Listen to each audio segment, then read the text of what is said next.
salah satu penelitian saya ini terkait dengan early warning system EWS untuk sektor keuangan. Itu dengan menggunakan pendekatan siklus finansial atau financial cycle. Jadi kenapa kita memerlukan sebuah early warning system? Itu Indonesia sendiri sudah mengalami beberapa kali krisis dan penyebabnya itu berbeda-beda. Misalnya di tahun 98 itu lebih karena nilai tukar, di tahun 2008 lebih karena adanya masalah di Amerika dan subprime mortgage-nya, 2012 karena euro. Nah, tapi dampak dari krisis itu sifatnya lebih umum. Misalnya terjadi slowdown di pertumbuhan ekonomi atau adanya penyesuaian dari tingkat suku bunga. Nah, yang terakhir itu adanya ketidakstabilan di sektor keuangan. Nah, di paper ini mencoba untuk mengukur bagaimana sebuah early warning system ini mampu mendeteksi terjadinya peningkatan risiko sistemik di sektor keuangan. Itu menjadi penting juga karena BI sendiri, Kementerian Keuangan, LKS, dan OJK itu sudah membentuk beberapa tahun yang lalu sudah membuat forum komunikasi untuk stabilitas sektor keuangan. Jadi itu menunjukkan bagaimana pentingnya sektor keuangan, bagaimana untuk mempertahankan stabilitas dari sebuah sektor keuangan. Nah, penelitian ini tujuan utamanya adalah membuat sebuah early warning system, jadi untuk memberikan peringatan sebelum terjadinya ketidakstabilan di sektor keuangan. Nah, ini kontribusinya itu ada dua. Yang pertama itu adalah untuk melengkapi aplikasi yang sudah dimiliki oleh BI memiliki stress test dan juga FSI atau Financial Stability Index. Nah, yang kedua itu adalah sepanjang pengetahuan saya ini merupakan studi yang pertama yang menggunakan siklus finansial atau financial cycle. Slide berikutnya itu akan menunjukkan mengenai literatur review akan dibagi dalam 3 bagian. Itu mengenai yang pertama systematis, yang kedua mengenai pemilihan reference series. Nanti akan saya jelaskan mengapa pemilihan reference series menjadi sangat penting. Kemudian yang ketiga itulah mengapa menggunakan siklus finansial, siklus keuangan. Nah, jadi ternyata systemic risk sendiri itu definisinya masih belum didefinisikan secara baik, yaitu diungkapkan oleh Drechman, dan belum ada konsensus mengenai definisi dari siklus keuangan sendiri. Nah, itu menjadi salah satu masalah. Kenapa? Karena untuk menentukan reference series yang tepat untuk mendeteksi adanya risiko sistemik, maka definisi dari financial cycle sendiri harusnya sudah jelas. Nah, tapi ternyata itu definisinya masih belum jelas. Nah, karena itu di slide berikutnya ini. Jadi karena definisinya masih belum jelas, itu kita bisa menggunakan beberapa proxy untuk melihat mengenai siklus keuangan. Nah, itu misalnya, contohnya itu misalnya rasio dari kredit terhadap GDP, atau juga menggunakan harga equity atau modal, atau menggunakan harga properti. Jadi ada beberapa proxy yang bisa digunakan untuk melihat sebuah siklus finansial. Nah, kenapa siklus finansial bisa digunakan untuk mendeteksi risiko sistemik? Itu beberapa penelitian menunjukkan bahwa ada hubungan yang dekat antara siklus finansial dengan risiko sistemik di sektor keuangan. Nah, di slide berikutnya ini akan menjelaskan mengenai memilih reference series. Reference series menjadi penting karena ini akan menjadi acuan untuk menentukan variabel-variabel mana yang akan menjadi leading indicator atau early warning system dari systemic risk.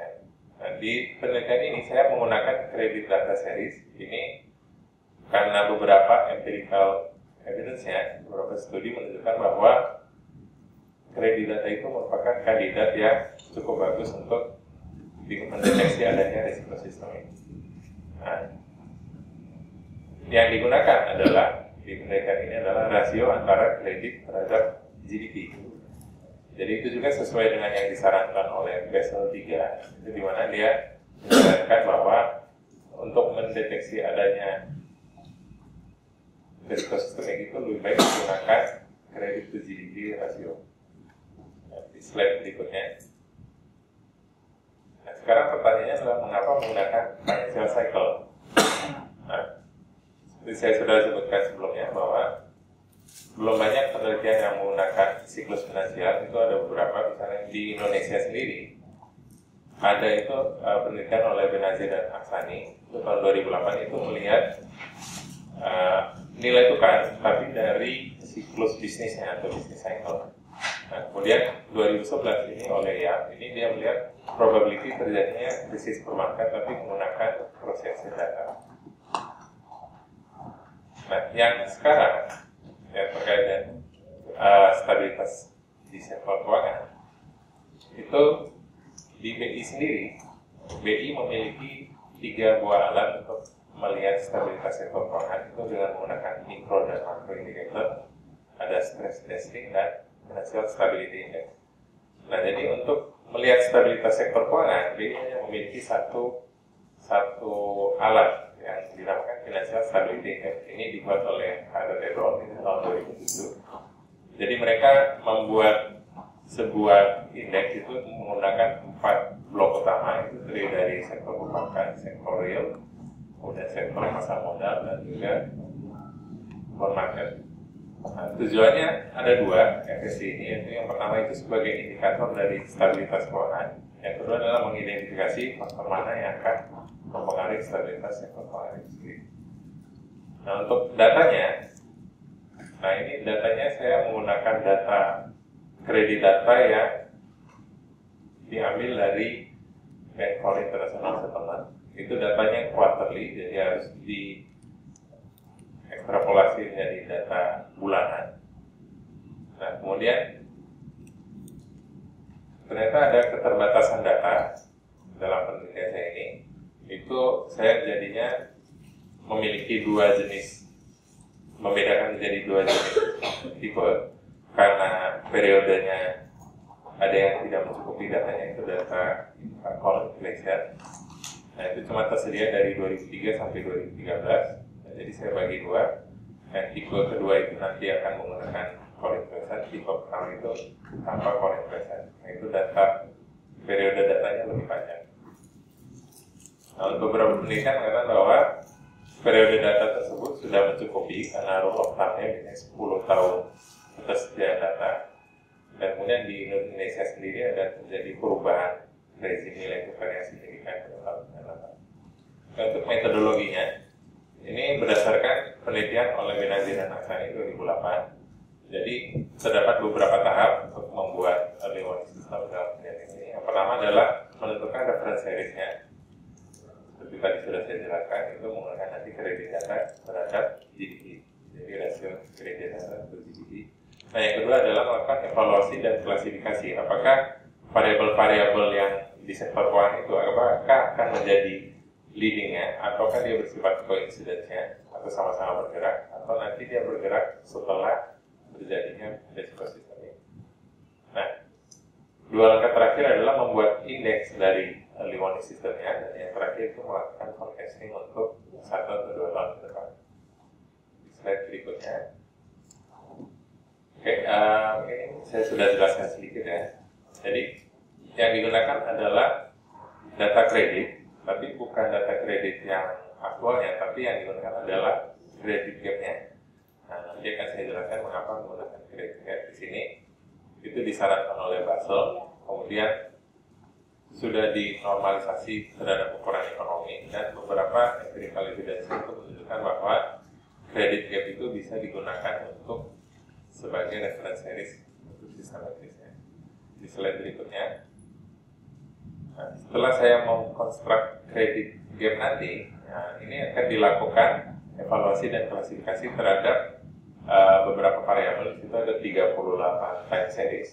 Nah, itu akan dievaluasi dengan menggunakan metode time series seperti gradient causality atau co-integration, path, dan lain-lain, itu untuk melihat apakah dia memenuhi kriteria leading indicator atau tidak.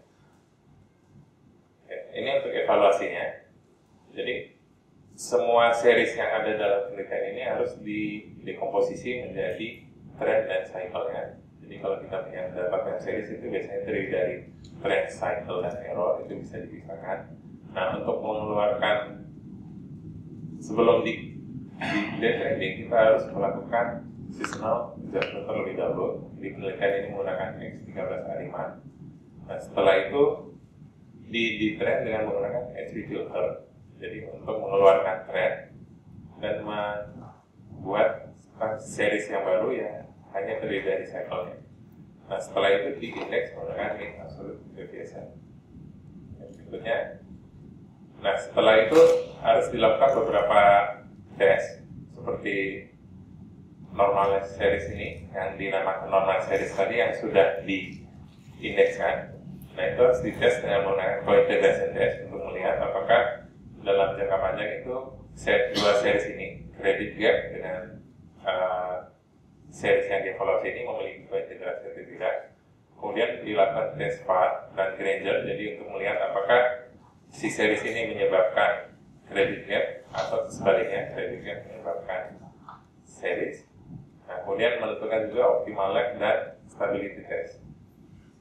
Nah, untuk dianggap sebagai leading, dia harus mempengaruhi credit gap. Nah, ini ditentukan dengan menggunakan Granger test. Kemudian sebelumnya juga dia harus kointegrasi. Jadi ada dua kriteria untuk mengelompokkan apakah satu series itu leading atau bukan. Nah, di slide berikutnya. Nah, seperti saya sudah jelaskan sebelumnya, karena keterbatasan data untuk core inflation, maka saya membuat dua tipe leading. Jadi yang pertama itu tanpa inflasi, yang kedua itu menggunakan data inflasi. Nah, slide berikutnya. Nah, untuk membuat indeksnya, ini untuk setelah indeksnya dibuat, nah saya harus mengidentifikasi mana yang puncak dan lembab. Mungkin sedikit diperjelas kalau nanti ada grafiknya ya. Jadi identifikasi itu penting untuk melihat apakah sebuah resiko sistemik sedang meningkat kalau financial cycle-nya sedang tinggi. Nah, itu harus diidentifikasi mana puncak dan mana yang lembat. Jadi bisa dibuat leading indicator ya. Nah, di penelitian ini kita menggunakan algoritma Bray-Bosson. Kenapa Bray-Bosson? Karena data bulanannya, data yang digunakan adalah data bulanan. Jadi algoritma yang tepat adalah menggunakan Bray-Bosson. Ini dihitung tentunya dengan adanya software yang Skylab ini versi 55 itu freeware, jadi boleh dipergunakan gratis. Oke, slide berikutnya. Nah, ini bagian analisanya. Jadi langkah-langkah yang sudah saya jelaskan tadi kemudian diterapkan. Di sini yang pertama adalah membuat credit gap. Nah, untuk membuat credit gap itu pertama harus dicari data aktualnya dulu. Data aktualnya didapat dari Bank for International Settlement. Itu di-download dulu. Kemudian ditransformasi menjadi data bulanan. Nah, setelah itu dibuat rasio antara data kredit dengan data GDP. Nah, nanti dinamakan itu dia credit to GDP. Nah, setelah didapat data rasionya, kemudian diekstrak menggunakan HV filter. Nah, ini menggunakan lambda-nya atau smoothing parameternya itu relatif tinggi, 400.000. Itu biasanya kalau data bulan mungkin 16.600 kalau nggak salah ya. Nah, tapi di penelitian ini digunakan 400.000. Ini disarankan oleh Basel III sendiri. Jadi untuk betul-betul membuat long term trendnya itu nyaris flat karena nilai lambdanya sangat besar. Nah, credit gap sendiri itu didefinisikan sebagai perbedaan antara credit rasio dengan long term trend yang diekstrak dengan menggunakan filter tadi. Oke, ini hasilnya. Jadi ada tiga garis itu. Yang garis biru itu adalah data rasio dari kredit to GDP. Nah, yang merah itu hasil dari HV filternya, jadi long term trendnya. Nah, yang paling bawah itu yang garis merah naik turun itu adalah itu selisih antara si rasio kredit gap itu dengan tren jangka panjangnya. Jadi kalau garis birunya di atas tren jangka panjang maka nilainya akan positif. Tapi kalau dia di bawah maka nilai kredit gapnya akan negatif. Nah, di sini di grafik ini yang penting dari grafik ini adalah di tahun 2005, 2009 dan 2012 itu grafiknya itu nilainya positif. Artinya apa? Artinya pada periode itu terjadi ketidakstabilan di sektor keuangan. Oke, untuk selanjutnya. Nah, setelah saya memperoleh kredit gap tadi, kemudian saya melakukan evaluasi terhadap 38 time series. Nah, itu seperti tadi kointegrasi, kemudian melakukan Granger test. Nah, itu ditemukan bahwa ada beberapa time series yang bisa digunakan sebagai leading indicator. Artinya Granger test menunjukkan bahwa dia menyebabkan si credit gap, dan yang kedua adalah dia terkointegrasi dengan credit gap. Nah, itu seperti IOE itu investment over GDP, IP itu Industrial Protection Index, G4 itu yang Jakarta Exchange Bank Rate untuk 3 bulan, load harga emas, load demand itu permintaan akan pinjaman, speed working capital itu adalah perbedaan antara tingkat meminjam dan tingkat pinjaman di bank. Nah, kemudian ada interest aset itu total ketersediaan aset PIPUK 1 bulan. PIPUK itu adalah currency swap rate untuk 1 bulan. Nah, yang terakhir itu adalah core inflation. Jadi beberapa variabel ini yang digunakan sebagai leading indicator untuk systemic risk. Nah, langkah berikutnya adalah membuat indeks dari nilai tadi dengan menggunakan ini absolute deviance. Nah, setelah saya punya credit gap dan indeks, sekarang saya harus melakukan identifikasi mana yang puncak dan mana yang lemah. Nah, di gambar ini adalah identifikasi turning point untuk credit gap menggunakan Barebosa tadi. Nah, itu ternyata berdasarkan data credit gap tadi terdapat 4 kali puncak dalam periode 2000 sampai dengan 2013. Artinya apa? Kalau dia mengalami nilai positif dan dideteksi sebagai puncak, maka itu berarti terjadi ketidakstabilan di sektor keuangan. Artinya risiko sistemiknya sedang meningkat. Nah, itu penelitian ini mengidentifikasi ada 4 itu di tahun 2001. Ini mungkin masih terkait dengan krisis Asia, tapi saya kurang yakin ya karena udah agak jauh dari 1998 ke 2001. Nah, kemudian ada di 2005 itu cukup tinggi karena BI sendiri mengakui ada terjadi mini krisis di 2005 karena kenaikan harga BBM. Nah, kemudian di 2008 itu terkait dengan US prime mortgage. Nah, yang terakhir di 2012 itu terkait dengan krisis di Eropa. Jadi pada saat terjadi krisis di luar negeri itu memang terjadi ketidakstabilan di sektor keuangan di Indonesia.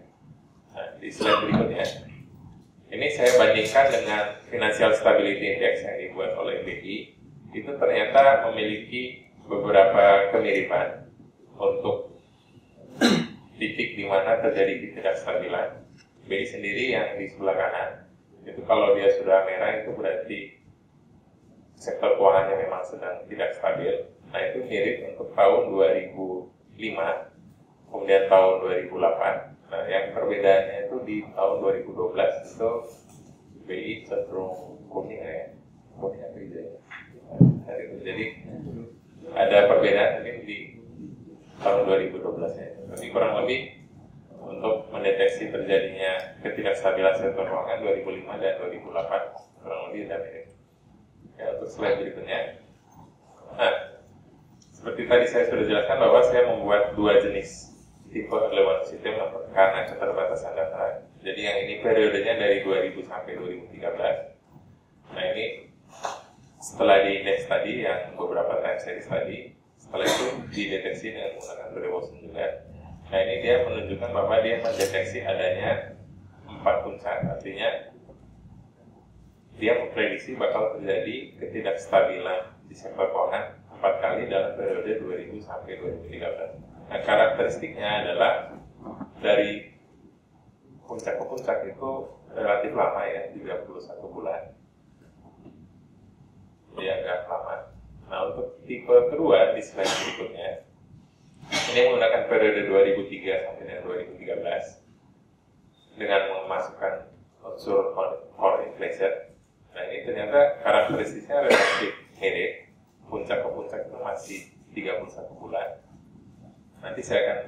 lihat di slide berikutnya ini menggunakan correct fashion atau tidak. Nah, ternyata perbedaannya itu hanya terjadi di tahun 2007 sama 2008 itu puncak dan lembahnya. Selain itu semuanya mirip.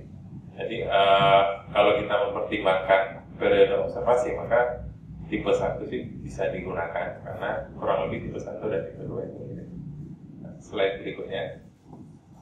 Nah, sekarang untuk memprediksi ke depannya. Jadi kalau saya sudah punya leading indikator yang telah diindeks tadi, nah, untuk memprediksi ke depannya seperti apa? Nah, itu ada beberapa cara, tapi yang saya gunakan adalah menggunakan VAR. Jadi itu seperti yang disarankan oleh Dinan Sangi tahun 2008. Nah, ini hasil forecastingnya. Nah, jadi yang garis merah di situ adalah itu merupakan garis merah di situ adalah rasio tadi, jadi credit gap tadi, indikasi bahwa terjadi ketidakstabilan di sektor keuangan. Nah, itu grafiknya masih yang tadi ya, ini cuma saya gabungkan aja. Nah, ini tahun 2000, terutama di 2005 tadi ada ketidakstabilan karena harga BBM naik, 2008 karena adanya krisis di Amerika, dan 2012 karena di Euro. Nah, itu menggunakan VAR itu diprediksi terjadi ketidakstabilan lagi di tahun lalu 2014 bulan April. Nah, bagaimana dengan leadingnya? Leadingnya sendiri itu memprediksi bahwa yang terjadi di bulan April itu sudah diprediksi relatif lama di tahun 2012. Jadi puncaknya terjadi di 2012 leadingnya. Nah, si credit gap ini, time series credit gap ini malah terjadi di 2014. Jadi kalau Bapak Ibu perhatikan ya, memang di situ puncak dari leadingnya, jadi peningkatan risiko sistemik itu di tahun 2005. Jadi jaraknya relatif tidak terlalu jauh, cuma 6 atau 7 bulan. Nah, tapi di 2008 itu leadingnya sudah memprediksi di akhir 2007, tapi terjadinya ketidakstabilan sektor keuangan itu di tahun 2009 awal. Jadi jarak antara puncak leading dengan puncak kreditnya itu semakin melebar. Nah, tapi itu tidak terjadi di tahun 2012. 2012 malah lebih lebar ya. Itu sudah diprediksi di tahun 2009. Baru terjadi di tahun 2012.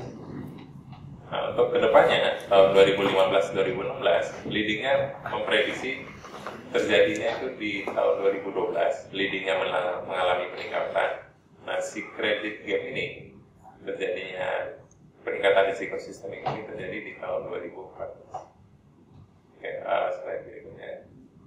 Nah, jadi apa kesimpulan dari penelitian ini? Yang pertama adalah baik menggunakan correct fashion atau tidak itu kurang lebih mirip hasilnya.